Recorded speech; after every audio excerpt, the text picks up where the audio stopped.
I don't believe in free will. I believe every single thing is predestined. So Bhrigu is saying, see the 11th house for the death of the mother.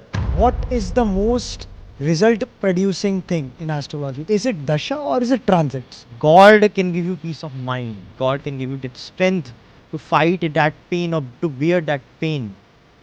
But pain, if it is destined, it will come to you. What I think, Satvik, the greatest Raj Yoga in a person is seen without a chart. Raj Yoga is your birth chart.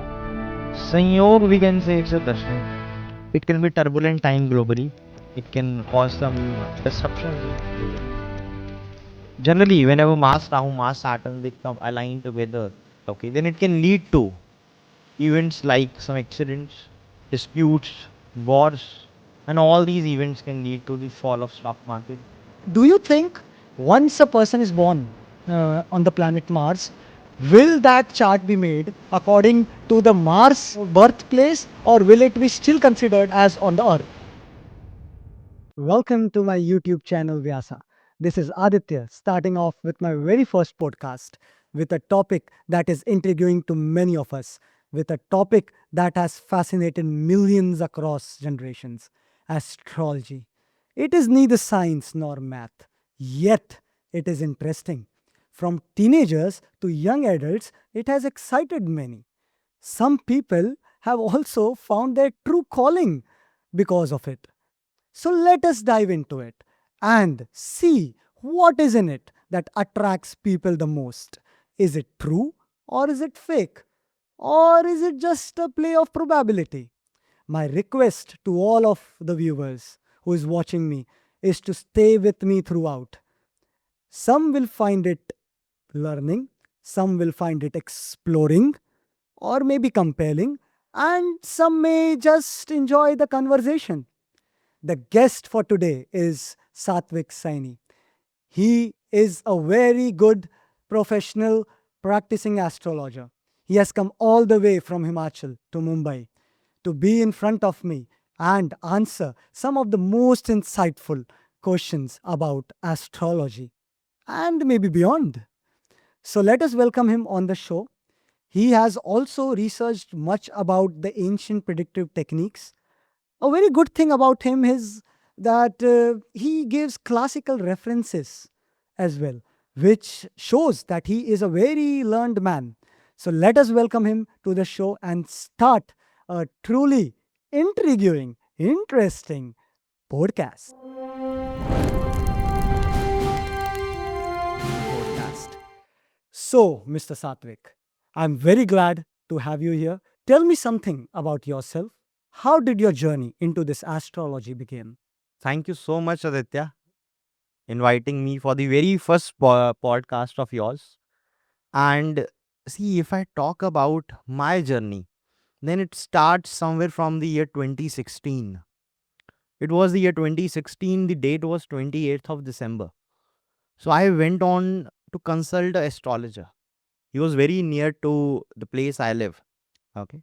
And when I went there, I was not like the astrologer was not informed about anything about me that I am coming there because I went there with one of my relative. But what was the experience that I want to share with you? I just went there. He didn't even ask for my horoscope. So he had one, what we call it in English, like a lota, basically. Okay. And he made me keep his my hand over that lota. And when I kept the hand, he told every single detail of my life, like my parents' name, my parents' profession, okay, and how much siblings my parents are having, like my father's sibling, my mother's siblings, even my grandfather's siblings also. And it was a shocking experience for me. Whatever it was, I was not aware at that time, but it was a shocking experience. And even based upon that thing, he even told me that I have a very good chart and even described some of the combinations in my chart. Today, I realize that it might be a siddhi, it might be a proper siddhi. Not much of the astrological principles were involved in it, but still it was fascinating. And that ignited the fire in me to learn about this predictive science that is astrology. How do you sustain your life apart from this astrological thing? What do you do apart from astrology? See, What's your educational background? I've just completed my law, my legal studies, and soon I am planning to start my legal practice also. So yeah, that is on the cards. I just got graduated after a 5 year long law school. So that is what I do alongside with it. But my main passion, you can say, it's astrology, because I started learning astrology when I was 16, 17. Okay. So it's a long time now into this subject, and I can share some insights with you and your viewers today to make them aware about what this astrological science is in terms of the predictive aspect. See, I don't do that sort of astrology. Do this remedy, you will get this result, okay, or do this particular thing and you will get that result. No, I always focus upon the classical text, the classical predictive text, and how to make the prediction, because predictions is that main part of astrology which we should follow up. So when you say this is astrology science, I think you mentioned it like you will make the viewers aware about the astrological science. But when it comes to science, what I think of is it's like chemistry, physics, and biology. Are you talking about those elements involved in astrology, or do you think that this is something science but has no logic in it? No, see, the problem is now most of the people, they have not read the astrological classical text or the astrological principles. Once they dive into the astrological text, they will realize every principle has a logical reasoning behind it.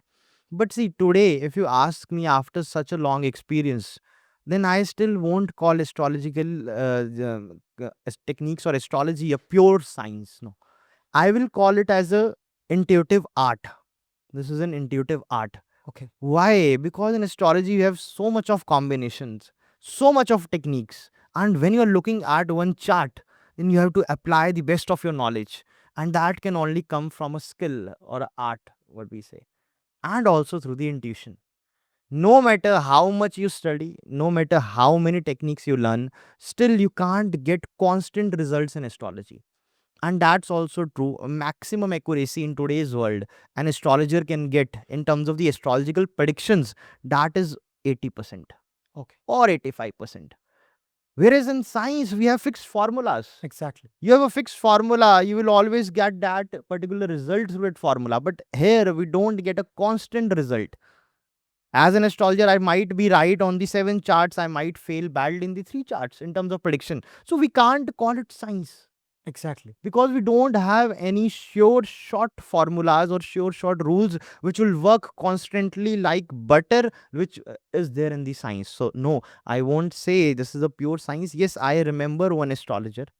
He has a very rare technique of finding your birth time from your palm lines and from the Prashna Kundli. Means the moment you approach that astrologer, he will cast a Prashna Kundli, he will cast a Prashna chart, and based upon the Prashna Kundli, Prashna chart, also based upon your palm lines, he will tell you your exact date of birth, your time of birth, and lot of other details without you telling anything to him.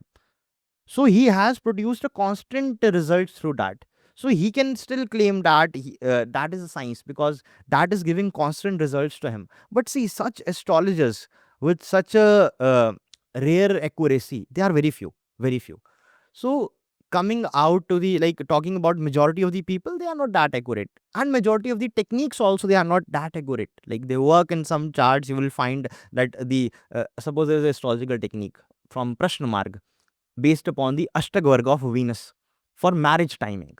For marriage timing, based upon the Ashtagvarga of the Venus, there is a technique in the Prashna Marga. You will see it is working on 2 charts, then you will find 5 charts where it is not working. So this is not science.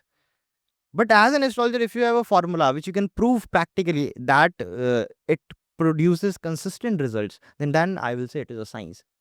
So, I mean, do you think that this has much of more probability element rather than the actual realistic element? Yeah, this is having more of a uh, probability element as compared to realistic scientific results which we talk about in science. Okay, so thanks. I mean, clearing this to my viewers, because I mean, there are so many astrologers. They, when they address their viewers, they say that this is complete science. And now, of course, you being so natural to me and to my viewers as well, and you are basically so upfront in the communication that you have clarified yourself, and which is very good because you are not hiding anything, and you are seeing astrology as it is. So apart from this, I mean, I also No, you see, I can't be biased with you. If I follow a particular subject and if I get biased, कि, okay, this is the supreme thing. So, no, this is not the supreme thing. Firstly, you must understand what is astrology. Astrology is the eyes of the Vedas. What is the function of the eyes? The eyes tell you the way. It will tell you the direction. Okay, I have to go there. That is the direction astrology can tell you. But can it change that direction? No. Can it change that destination? No. So if you're expecting that by doing astrology you'll be able to change the final destination, you'll be able to change your track, no, it's not possible. Only purposes of the astrology is the vision into the future. Okay, this is going to happen. Then people will ask why we should consult astrologers. So the reason is for mental stability or for mental balance. You must get mentally strong. For example, if I know my upcoming year is bad, so I can be mentally prepared. I can take certain precautions. If it has to happen, I know it will happen. But still, you will be mentally aware. And moreover, you will have a clarity. Okay, this is my bad time. Next time will be good. Then I'll shine at that. So, only purpose of astrology is the vision, I'll say, to get the vision into the future. Nothing else it can change. but don't you think that the vision is definitely a necessary thing, but what I feel is some people, I think not some people, most of the people have become so blind, as well as some people become so addictive to this astrological thing. It basically has a toll on their own mindset. Basically they become more depressive, they become more low minded. So I believe astrology can work in a bad sense as well. What about that? Yeah, it can work in a bad sense. Means most of the people then use it to mint money negatively in a negative way out of the people. See, making money through astrology is not bad. After all, you're giving your time, and there can be a particular amount you can charge for your time. Okay, that's nominal. But if you start looting the people in terms of the remedies, pujas, which are not relevant, I'm saying not, yeah, remedies and pujas, they do work. I'll tell you the condition when they will work. But if you expect a miracle after doing the remedy, no, that will not happen. Okay, it can influence the results to a certain degree, but not a miraculous change. Okay. So, I mean, in this journey of yours, who are your gurus and mentors who have guided you throughout? I will really like to know. Even my viewers will like to know that who guided you on this path to this very interesting thing. See, when I started learning astrology back in 2016, after that incident, like 2016, so this 28th December, I told you that incident when I consulted that astrologer, he told everything. Then I remember 2017 onwards, I started reading and learning about astrology. So when I started now, at that time, see, it was not the situation like it is at this present time. In the present time, everyone is an astrologer. In every home, you will find one astrologer. So that time it was not like this. That time it was a subject which only few people were interested in. So I started learning through magazines. And now when you have asked me for the sources, then I'll share some sources. See, Saptarishi's astrology channel is a very good channel, to be honest. See, I'm not promoting anyone here, but it's a good channel. Sunil John sir, the main person behind Saptarishi astrology, he has given a lot of contribution to the predictive astrology. Before him, I don't think people were much aware about the nadis and all other things. Moreover, the biggest contribution of his was to bring all the relevant sources into one space. So yeah, Saptarishi astrology, their articles, their magazines played an important role in my learning. Later on, if I talk about, then I went through some very good books. Okay, now you'll ask me what are the good books. So see, there's one astrologer S.K. Mehta, late astrologer S.K. Mehta ji. So he was a very brilliant predictor. But the thing was, he didn't follow the traditional rules of astrology. He twisted some of the rules, or he, out of intuition, developed some formulas which were very accurate. Very accurate. Okay. And some of his formulas were sure shot. Like after using those formulas, you can still say that astrology is a science. But there are very few of those. So he has written three books: New Dimension in Hindu Astrology, which is a must read book. New Rules and Combination Hindu Astrology, which is again a must read. And the best book of his, The Advanced Astrology Synchronization of Periods, which has the method to calculate the date of the events, like date of marriage, date of wealth, date of other events. His third book, this Advanced Astrology Synchronization of Periods, is a bit advanced for new learners. I don't advise them to go directly to this book, but the first two books, New Dimension Hindu Astrology and New Rules and Combination Hindu Astrology, it's very good to understand the foundation and the base of the subject. Number two, Bhishma Pitamaha of Astrology, Shri C.S. Patel ji. See, in terms of the astrological contribution, I believe the only contribution you can do in astrological community is by giving a translation.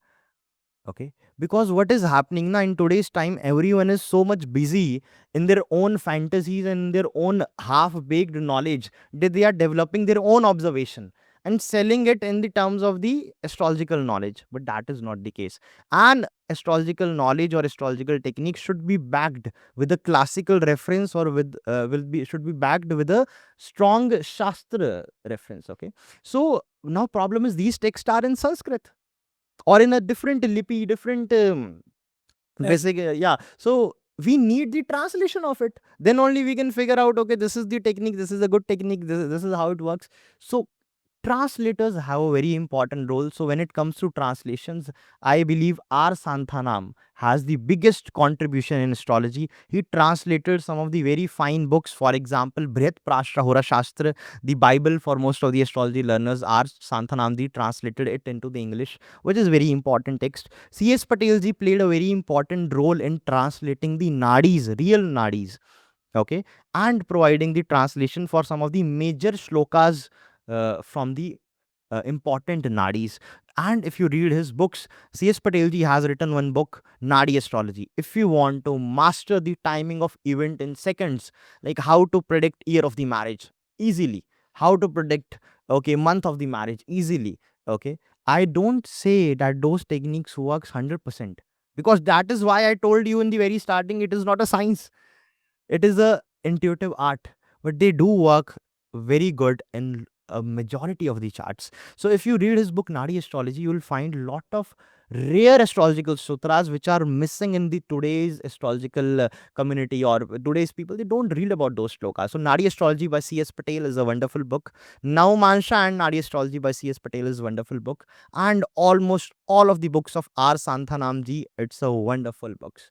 Okay. And there's one writer, if you ask me, Satyanarayan Naik, he has written a book, The Transits of Planet in Nadi Astrology. That's also a very wonderful book. In my such a long journey, like in the past such a long journey, these are the books which I can say will teach you something practical, which will teach you some hardcore predictive techniques, not the theoretical part of astrology.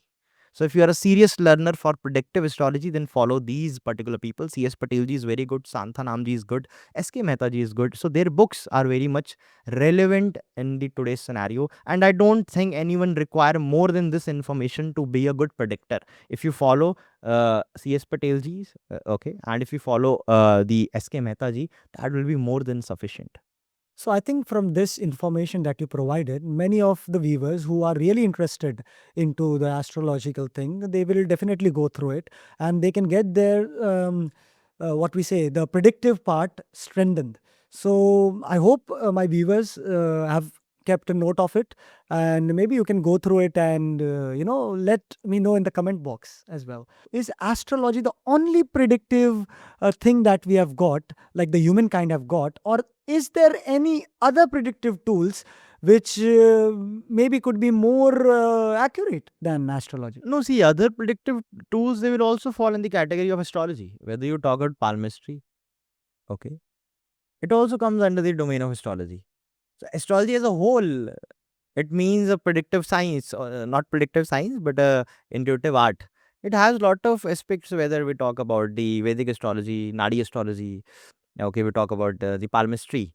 So as a whole, it compiles to astrology. So do you also think that tarot is a part of astrology?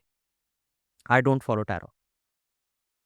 So if you don't follow it's not a part of astrology. I can't give any opinion on it.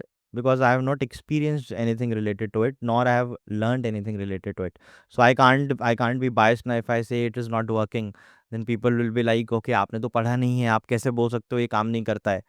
Okay, so I won't comment on it because I don't have any experience with the tarot.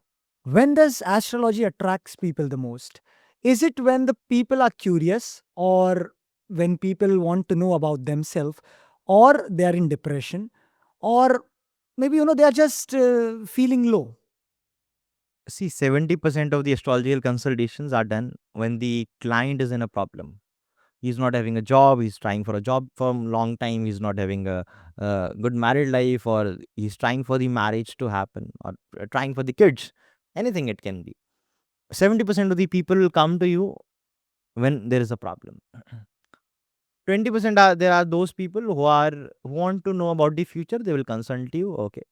And 10% they are like, okay, just for the fun they do a lot of things, okay.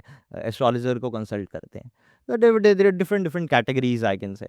And in your consultation, like when you do these kind of consultation, which has to do with love, career, and so many of things, health as well, what do you think?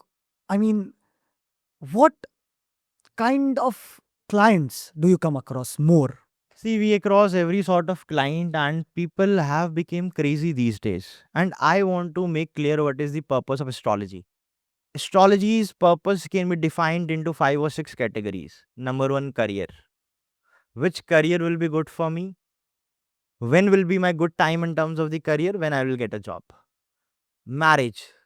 When I will get married, what can be the probable qualities or the profession of the partner? Will it be good marriage or bad marriage? Kids. When I will get the kids, whether it will be a male child, female child, how many? Property. When I can buy a new property. Car, vehicle. Okay. When I can buy a new car. And when I will have a financial gain. Beyond these 6 categories, I don't think there is anything else which we should be discussing in astrology. A practical astrologer will only guide you about these 5 to 6 things only, because that's what you want to know. शादी कब होगा, बच्चे कब होंगे, job कब लगेगी, that's it. And the astrologer should be very practical in terms of this particular thing. He should be simply be answering to the client in terms of these questions only. But what happens, the astrologers, most of the astrologers don't have any knowledge. They start teaching fancy theories to the clients, which is not sustainable in the long term. Okay, that is my opinion. Okay, so what according to you comes first? Is it free will or destiny? Or they just coexist together? I don't believe in free will. I believe every single thing is predestined. Every single thing is fixed. See, what is the real play of destiny? Real play of destiny, I believe, is the place and the family you are born into. Suppose you are born to a multimillionaire, your life will be something else. Suppose you are born in a slum, your life will be something else. That's the starting point of life. We don't have the power, or we don't have the choice to choose that starting point, right? God doesn't ask us, okay, you want to get birth in this particular family or not. Number two, when the life ends, again, we don't have any control over it. It will end at the moment it will have to end, basically. So when your starting of the life is predestined, when your ending, which is your death, it is predestined, then all other events in between, they are also aligned and predestined. आप कुछ भी अपनी side से नहीं कर सकते हैं. In astrological text, I will give you the techniques where it is mentioned, okay, this particular placement in the person will have such and such career. So your career, your karma, it is also pre-decided. That is a different aspect that in today's scenario, in today's modern world, it has become different to predict precisely or pinpoint precisely, because career, the it has expanded. Okay, doctors, they have expanded, there are a lot of doctors. Okay, so engineering, it has expanded to a huge different dimension. So that is a different scenario, but still in the astrological techniques we have the techniques. Okay, this will be the karma of the person, this will be the marriage life of the person, so and so year the person will get married. So everything is predestined. I don't think there is any free will. Don't you think this thing that you're talking to me now, has a very stagnant, smelly, I would rather say, you know, s- not a stability thing, but something which has to do with, it actually makes people more of doing nothing basically with their own life, No, because no. they know that what is going to happen. So why will they do even a single thing if they know that nothing is going to happen with their own free will, because everything is destined. Basic, see, the thing is, basic karma should be executed. The result is predestined. The result is predestined. The final destination is predestined. Okay. The location where your life's journey has to end, that is predestined. But basic karma should be there, na? Basic fuel you should put into the vehicle to make it run. Okay, so you say that karma is equally important in playing a very major role in deciding the destiny. But to be honest, the planetary dashas and the planetary system is such that it will make you execute a particular karma for which there will be a particular result automatically. But this is a very controversial topic. This topic is very controversial in terms of the nature. So I will say, let's not go much deeper into it. Otherwise, it can cause conflicts in the mind of the people. And lot of people have wasted years just discussing this topic, the free will and the predestiny. Just follow what suits you. But if you ask my opinion is there is nothing like free will. It's all predestined. So here, for your viewers, I am telling you, there is a shloka in Bhrigunadi, original Bhrigunadi, translated by C.S. Patel ji. It is given in his book Nadi Astrology, I guess page number 731 or shloka number 731. वो ये कहता है, that says, look at a particular house. Suppose you see the fourth house, then see that house for the mother. Which house will tell the house of death of the mother? Then in the that shloka itself, in the shloka of Bhrigunadi itself, there is mentioned that eighth house shows death. Eighth house shows death. So eighth house from the fourth house is the 11th house. So Bhrigunadi is saying, see the 11th house for the death of the mother, because it is eighth from fourth. Then it says, look up at the 11th lord of the Lagan Kundli. See in which Naumansh Rashi it is sitting there. When Saturn will transit to that Naumansh Rashi, there can be some mishappening to the mother. Now my question is, Bhrigunadi is saying, for the death of the mother or bad events related to mother, see the 11th house lord's Naumansh Rashi transited by Saturn, because 11th is 8th from 4th. 8th is death, 4th is mother. So if Bhrigunadi is using this, why we can't use the second house for the house of profession of the children, which is 10th from 5th? Your 12th house is 10th from 3rd. Why can't we use 12th house for the profession of your siblings? 7th house is marriage. Your mother's sibling is the 6th house. Mothers के आपके mother के जो siblings हैं वो 6th house है. Why can't we use 12th house for the married life of your mother's sibling? That is your mama and mosi. 4th house is the house of mother. Third from their 6th house, we all know it's the house of uncle, aunts, maternal. Your siblings of your mother, their marriage will be 7th from there, which is the 12th house. So 12th house, if it is highly afflicted, then one of the mother's siblings should have a major issue in the marriage. Why can't we rotate the house in this way? And that is where most of the astrology learners, most of the astrologers also with huge experience fail. They don't rotate the chart. Okay, you are getting the dasha of 6th lord. 9th house, is the house of father. 6th house is 10th from 9th. 6th house is the house of your father's profession. 6th house should tell you what your professions, what your father should follow in terms of the profession. So why can't the dasha of 6th lord give good results to the father in terms of the career, or dasha of 6th lord produce significant results for father's career? Yeah, that's a different thing. In terms of the father, there is a difference of opinion. Few people say follow 10th house for father. Few people say follow the 9th house for father. In the Brihat Prashra Hora Shastra, in the majority of astrological texts, 9th house is the house of father. But S.K. Mehta ji takes 10th house.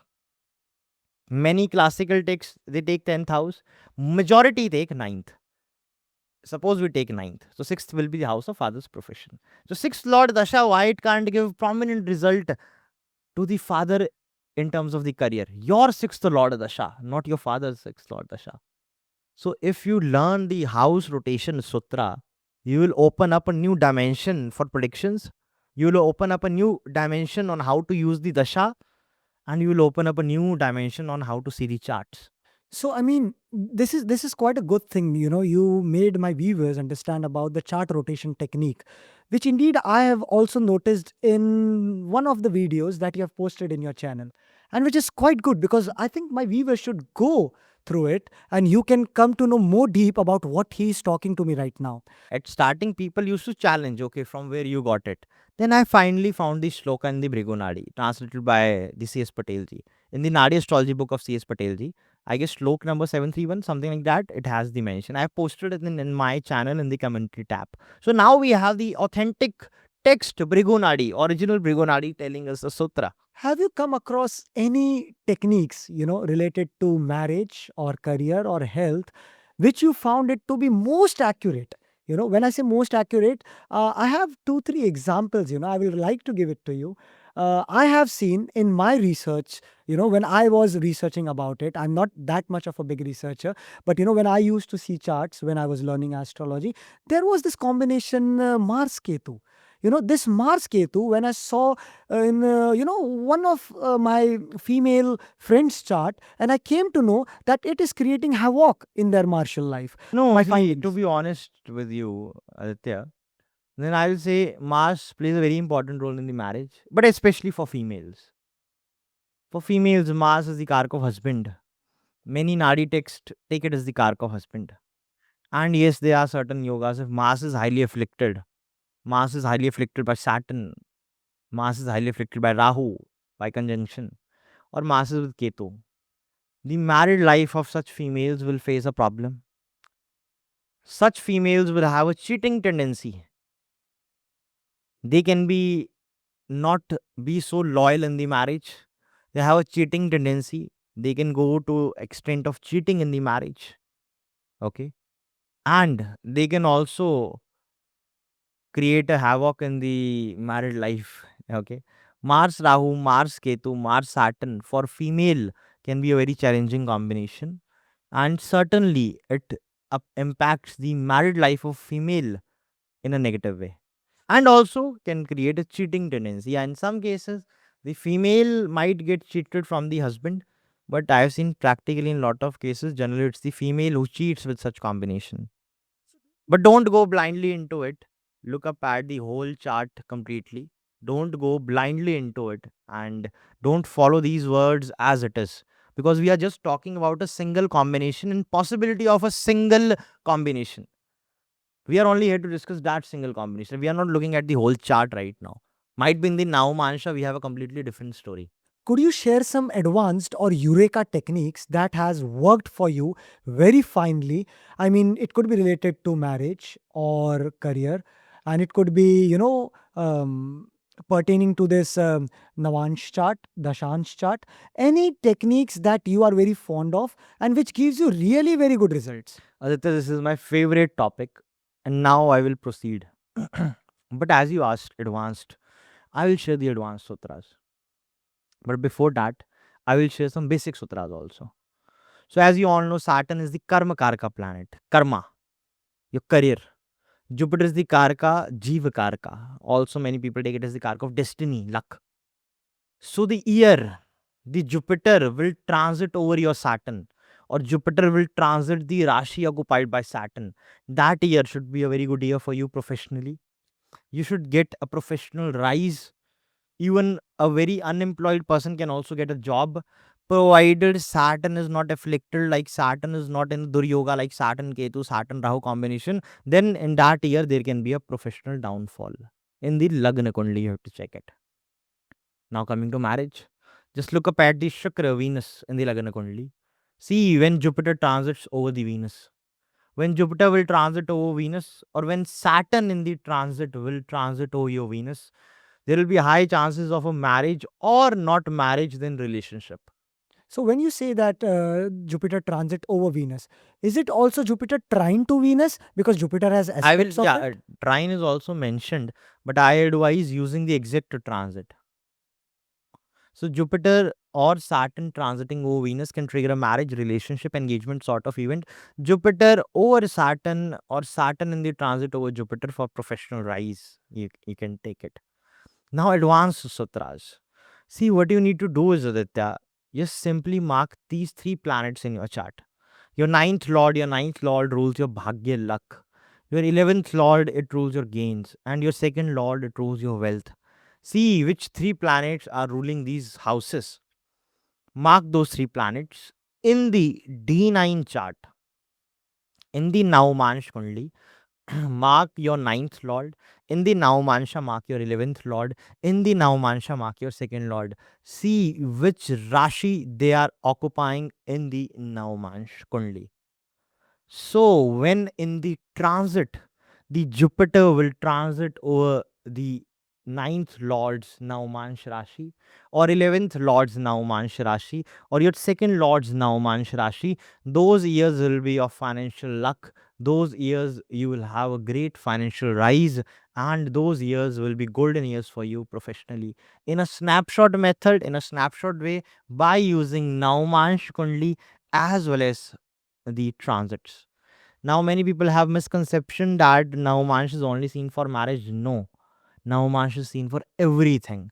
The techniques I shared with you, they are mentioned in the Chandrakala Nadi, Deva Keralam, also in the Bhrigu Nadi. They are common there.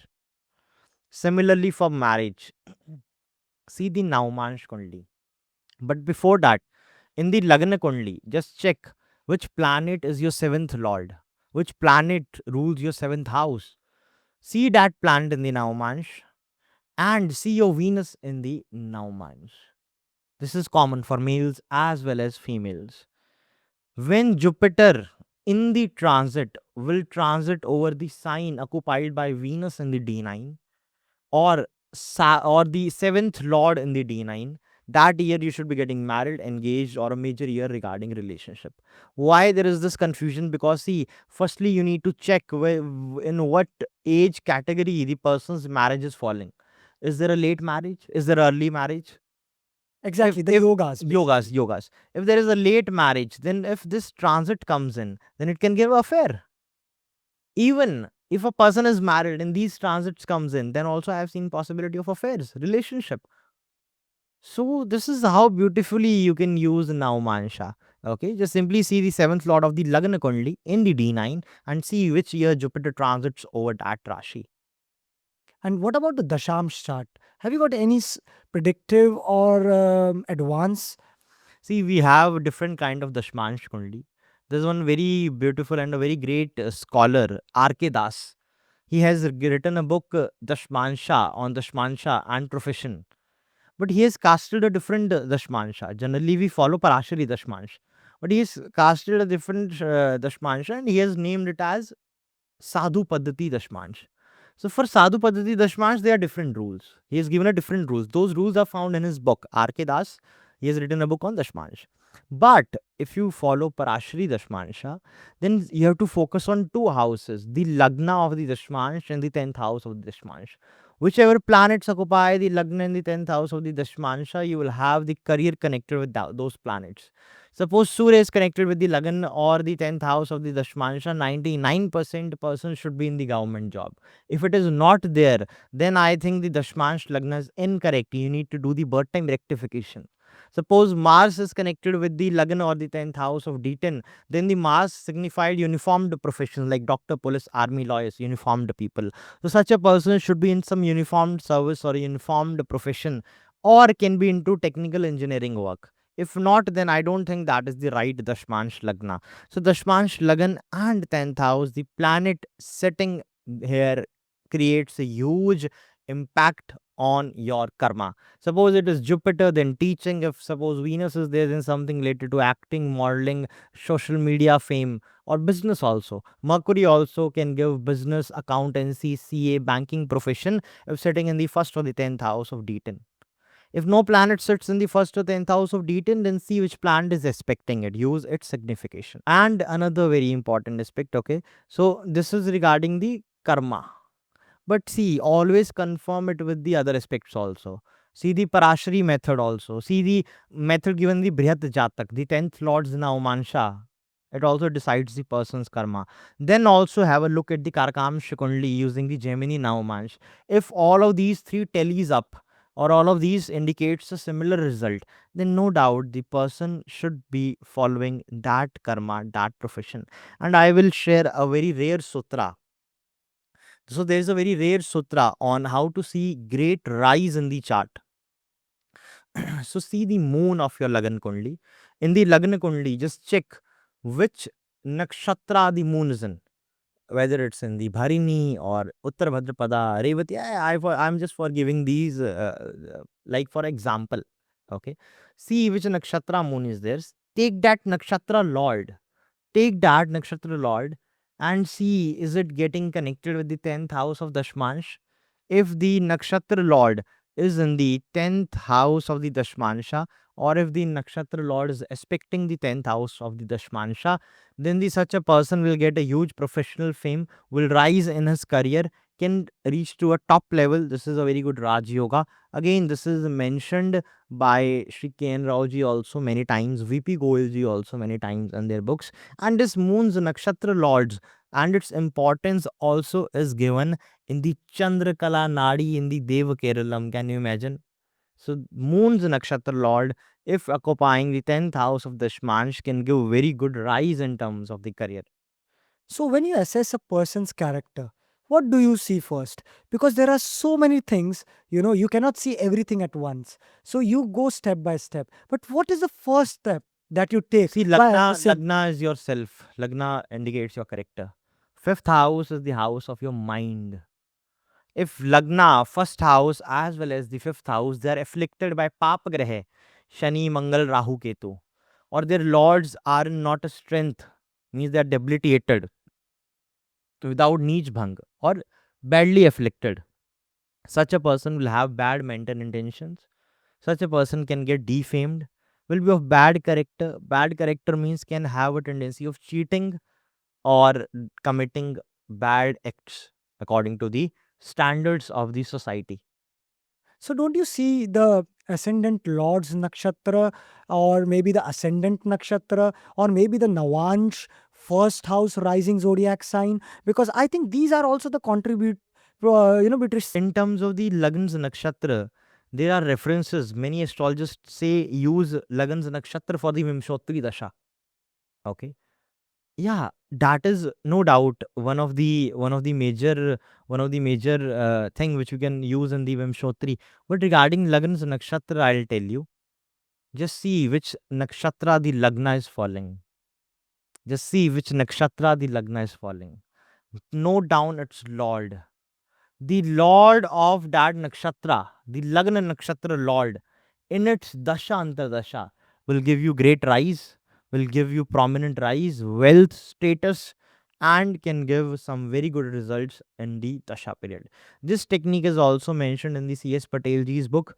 I guess this is mentioned in the book Naumansha and Nadi Astrology, where he has told how the Lagan's nakshatra lord, its dasha, can be very constructive, can be very Raj Yoga Karaka, can prove out to be very good for the person in terms of the professional growth.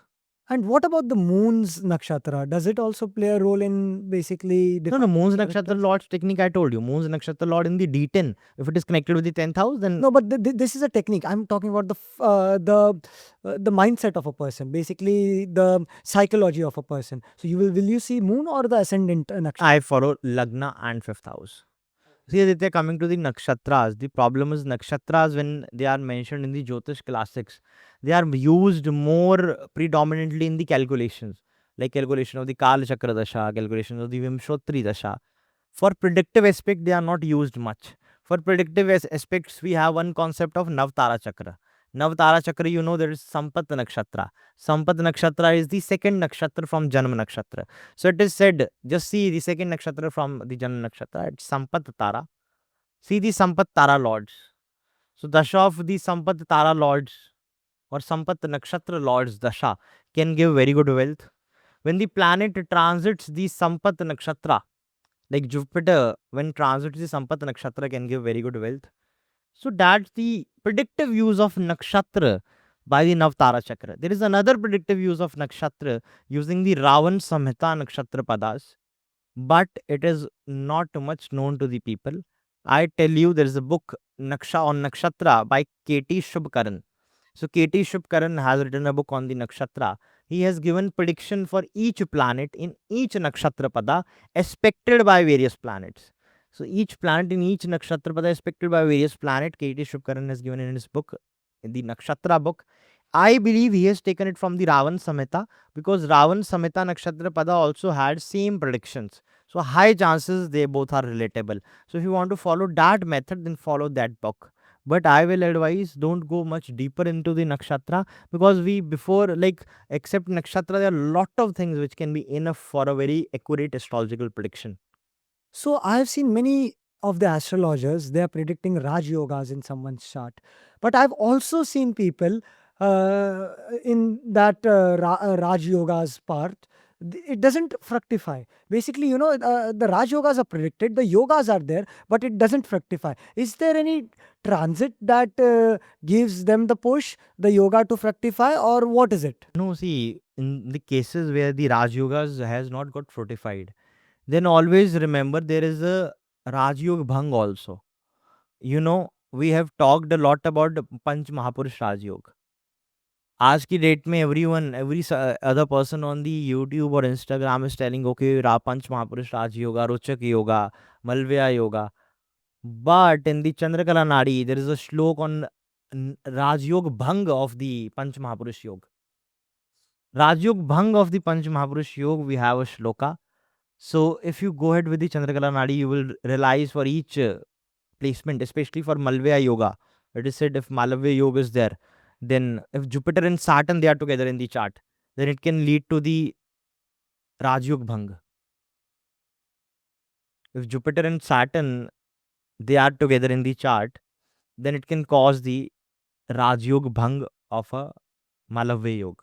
So what about the bad yogas, like, the Manglik dosh? Does it also have a bhanga?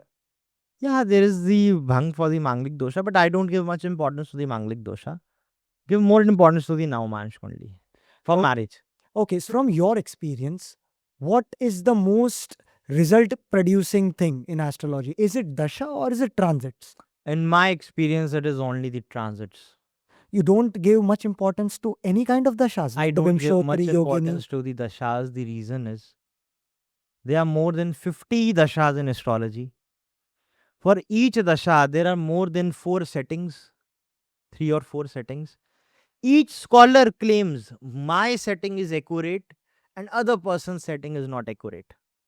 Now, either you will spend a life just figuring out which setting is accurate. Number two, if I talk about Vimshotri Dasha, you calculate Vimshotri from the nakshatra of moon. There are scholars who calculate from the nakshatra of Lagna. There are scholars who calculate it from the your Nam nakshatra, as mentioned in the Lomas Samhita. For Char Dasha, there is a method given by Sri K.N. Rao. For Char Dasha, there is a method given by Sri Rangti Rangacharya. For Kal Chakra Dasha, there is a calculation given by Sri R. Santhanam, Sri K.N. Rao ji and Sanjay Rath ji, Sri Shakti Mohan Singh ji, Sri U.K. Jha ji. So imagine U.K. Jha is a great scholar, Shakti Mohan Singh ji is a great scholar, R. Santhanam is a great scholar, your Rao and Sanjay Rath ji, they are great scholar, K.N. Rao ji. They all have given a different calculation from the Kal Chakra Dasha. We always get a different Dasha sequence. Now, which one is accurate?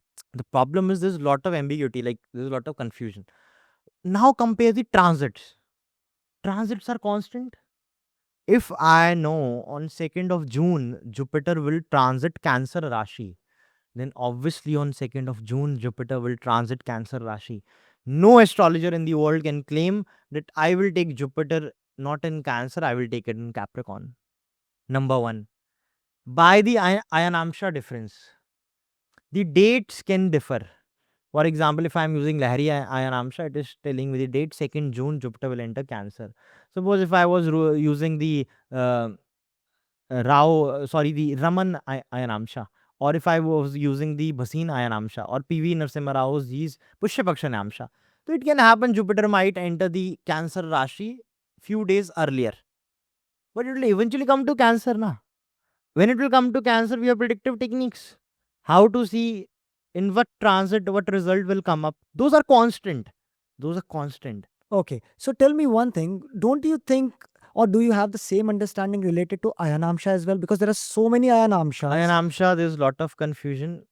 But I will suggest you read two articles. Shri R. Santhanamji's article on Lehri Ayanamsha and Varamir, not the ancient Varamir, but Sarajit Podar sir, student of Sri Sanjay Raji.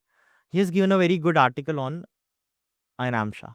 So he has proved by taking the shlokas from the Brihat Samhita that in the Brihat during the time of the Varamir, during the time of Brihat Jatak Brihat Samhita, Varamir followed Lehri Ayamsha. Or not exactly Lehri, but close to Lehri. Because they did the reverse engineering of the shlokas. Similarly, R. Santhanamji recorded the conception time of a baby very accurately. Then they also recorded the birth time of a baby very accurately. They use the methods to arrive at the birth time from the conception time and to arrive at the conception time from the birth time. So while using those sutras, they arrived at the exact birth and conception time, but only using the Lahiri Amsha, not by any other Ayan Amsha. So that's why it gives a conclusive proof or a foolproof proof, I'll say, for the Lehri Ayanamsha to follow. So use Lehri. Real Ayanamsha might be closer to Lehri, but the most closest thing we have right now is Lehri. Okay, Lehri Ayanamsha you can use. Do you think that crystals, play an important role as a remedial part in astrology? So I have seen many of the astrologers, basically on the YouTube, they they consult to the give consultations to the people, and they tell them to wear certain kind of ruby, or I don't remember the exact one, which is given for love, because if someone is not finding their true love in their life, No, is it like the crystal overrides the blueprint of the no, karma? no, no, no, no. We must understand the gemstones, they act as a catalyst. Catalyst means it will affect the rate of the reaction. It will pace it up or slow it down.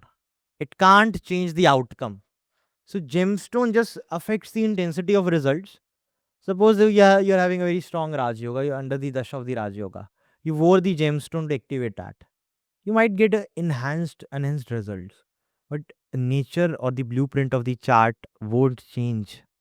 Regarding the present world events, okay, I can see a lot of uncertainty around. Do you think that the world leaders' birth chart has to be taken into consideration, or the country has its own chart of it? See, I don't suggest using the country's chart. Because country, the land and the soil was existence since long time. It's not a new existence. A baby, when baby takes birth, it's a new existence. A new life has came to this planet. But for a country, that land was always there. So I don't suggest using the country's chart. Yes, you can use the you can use the birth charts of the leaders. They can indicate you great events regarding the country based upon their transits and dashas.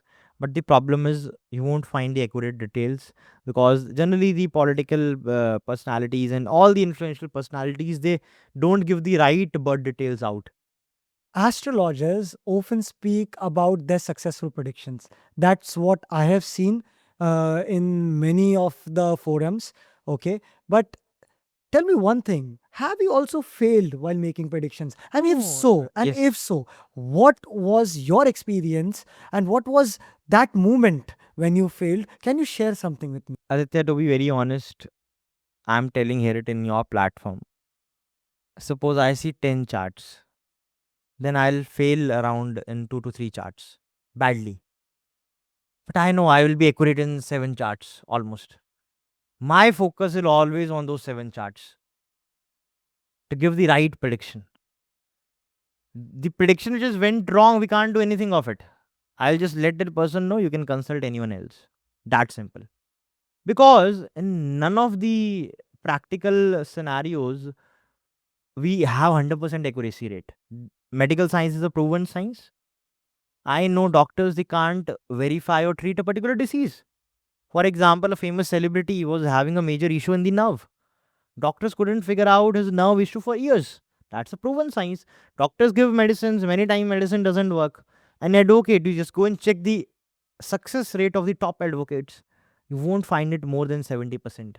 So that's also more like way too enough. Okay, I'll say. So in astrology, I believe maximum accuracy someone can get is 80%. If you are moving somewhere around 70%, 80%, it's good.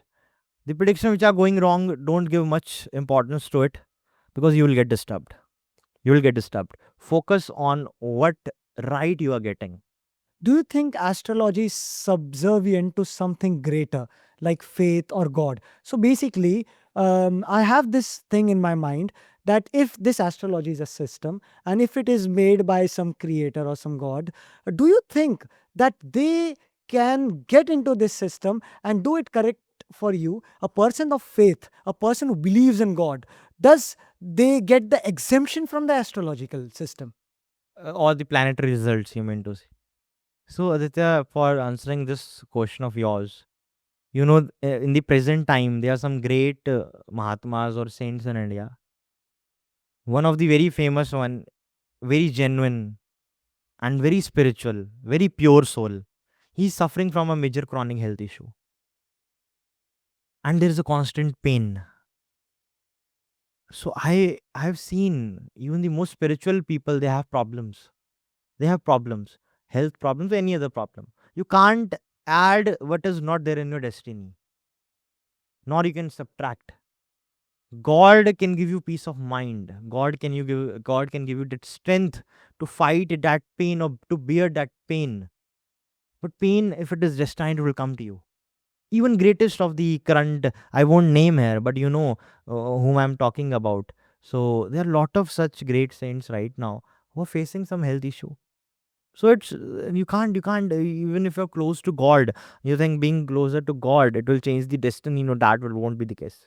What I think, Satvik, the greatest Raj Yoga in a person is seen without a chart. This is what my personal belief is. It could be wrong, it could be, true, but I won't go into that concept because I'm open to much of the things, in this universe. What I have seen, a person who has a very big family, okay, and every person in that family is doing good, your aunts, your grandfather, your paternal grandfather, your paternal grandmother, everyone are doing good, economically as well, emotionally as well. I think this is it. This is the biggest Raj Yoga which one can have without any exception. This is what my personal belief is, because you know what, Mercury is in astrology it said that Mercury is your siblings. Your sibling is doing good. Now of course there are things like there is a natural signification to a planet, you might know, because you are I so much I to think Mars is the Kark of siblings. yeah. Mercury more of a uncle and aunts. Yeah, in Mercury, I have seen. I mean, I don't know exactly, but I've seen Mercury. Some of the astrologers take it as a younger sister. I don't know exactly who was that astrologer, but the point of the matter is that when a person has such a good family life, everything is good in his or family, and the Saturn return has also happened. Like after 30, I believe so, Right. and everything is going good. I believe that is it. That is the best Raja Yoga one can have in his or her hot chart. No, see, philosophical. If you see it from the philosophical angle, then I'll believe in your words. And as a normal human being, also who is not concerned more about astrology or other things, if your family, if everyone around you, they are happy, they are healthy, they are doing well, then that's the Raj Yoga. Do you think any person can be waved off from the astrological influences, or anyone could rise above the predictions that astrology could give? No, personally, I don't believe in this thing. To be honest, because as I told, if you are believing in the astrology, then you should be a firm believer. If you have doubts, then those doubts can be valid. But it doesn't mean the planetary system up there will stop influencing their influence on you. They won't ask you, okay, I'm about to deliver you this result. क्या मैं करूँ क्या? नहीं, वो वैसा नहीं पूछेंगे. So जो होना है वो तो होके रहेगा. Even in the lot of classical books, you will find this reference that everything is like a lot of things are predestined. So I don't believe we can change it. Like, many of the astrologers that I have seen on the YouTube channel, they say that there should be some yogas. Okay. The yogas needs to be there. Only then some prediction can work out. When I was researching myself, I also had this additional things that I gave to this statement, which was about the Sanyoga and the Upyoga. Raj Yoga is your birth chart. Okay. Sanyog, we can say it's your dasha and transit. Okay. It is not favoring you, don't have the Sanyog. You need a blend of it. We need a blend of Raj Yoga supported by a good dasha transit to get the results. And the other thing, I mean, to finalize it, also the Upyog as well. Because if you have everything and if you cannot make use of it, it's of no use. Yeah, if basic karma is missing, then I think the person won't be able to achieve it. So tell me one thing, if the moon is afflicted, okay, and the moon has got severe afflictions on it, okay, and the chart is promising many things, do you think still it will fructify the events? Because the mind is what gives rise to actions. Your thought gives rise to actions. If your moon is not at a better place, do you think that You're very right. When we read about the Neej Bhang, sorry, not the Neej Bhang, but Rajyog Bhang. Rajyog Bhang. Every classical text has a chapter on it. Most of the classical texts have a chapter on it. Rajyog Bhang. So when we learn about Rajyog Bhang, in most of the astrological texts, we find two combinations to be common. One is afflicted, debilitated, or badly placed Surya. Very bad Surya. Highly afflicted, plus if in not a comfortable Rashi, can lead to Rajyog Bhang. Also, you find out the reference of moon. That if moon is not strong in the chart, moon is afflicted, then it also can lead to the Rajyog Bhang. Like person might not be able to use it, like make the full use of that potential which is born with. But again, then there is one more sect of astrologers who say that, the Kendram Yoga, which is there in astrology, that second to and the 12th, when it is empty, it is very, I mean, it's not in a good, the moon is not in a good position because it doesn't have any support. But that person does very well. So basically, in the afflictions also, the person can do very well. And even if the moon is very good, he can do very well. So the ability to do good is always present in the chart. Am I right? Yeah, we can definitely believe in it. Do you think that astrology should be formally taught in the schools? Because I believe Mr. K. N. Rao, he is a very respectable astrologer. He also had this, I think he has this, deep wish Yeah. that, and not only him, basically many of the reputable astrologers, they want that, the people should know about this. Yeah, we can do add it, but I don't think as a compulsory subject because it's a matter of faith or interest also. Suppose I'm not interested in mathematics, then I won't study maths. Doesn't matter how good maths is, or doesn't matter how accurate the maths is. If I am not interested, I won't study. So we should add up astrology as a subject, but only making it an optional in nature. Like if you're interested, you can pursue astrology. But for that, Aditya, we need lot of infrastructure. Infrastructure in the, I mean to say, we need good teachers, a good content which should be taught. So that I think is not there till now. It will take many years. Might be in the future it can come up. There's much of the things that I actually got to know about you. Your thoughts really were very upfront, and I respect it. The only thing that I don't know if it's the right time to ask you, or maybe we can ask this after the podcast, the exception part about the astrology, because I don't know, because having a human heart, it's something that I cannot just take it in a way that everything is this time. That freedom is contained in some container or some galaxy. There are millions of galaxies, but of course, yes, we won't get into that. I also believe the exceptions in the astrology works. So the best and the very best thing that I'm going to ask you now, Mr. Satvik, is about the 2026 predictions. This is where my viewers will be so much interested to know from you. When I say, Aditya, yeah, in terms of 26, for personalized predictions, I believe we have very good tools. Tithi Pravesh chart, for example. There is one Varshfal also, Bhrigu Chakra Paddhati also, and there are certain methods for predicting the events related to the exact year. Okay, based upon Naumansh also, eventful years of the life of C.S. Patel.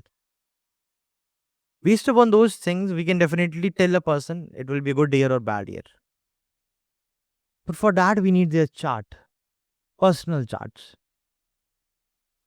Okay, globally, in terms of the global events, if I talk about mundane events, then no doubt this year will have a Mars Saturn combination and Mars Rahu combination together. Like firstly, we'll have a Mars Rahu combination. Then we'll have a Mars Saturn starting from 25th of Feb till I guess it will be till the end of May.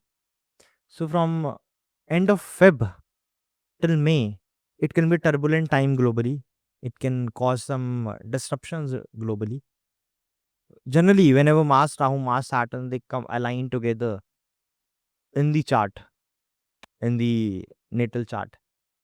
Okay, then it can lead to events like some accidents, disputes, wars, violence, and all these events can lead to the fall of stock market. The market can fall. So that is what globally we can expect. But yes, at personal level, then we need to open up the chart. so what if a person is born on a planet like Mars? Okay. We all know that scientific advancements are going very, very in a pace manner. And I believe in coming times we will be able to settle in Mars as well, though in a colony basis and though not much.